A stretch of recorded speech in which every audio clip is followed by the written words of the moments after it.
IETV iPhone Tips Part 18. Let's go!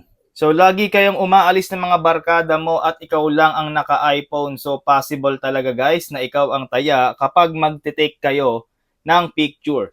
Pero ang wino-worry mo ay makikita nila yung mga recent photos na nakasave sa'yo. So ganito lang ang solusyon para hindi nila makita yung mga pictures na nakasave sa'yo. So i-off mo lang yung screen mo and then siguraduhin mo nakalock yan. Tapos dito mo sa lock screen i-access yung camera.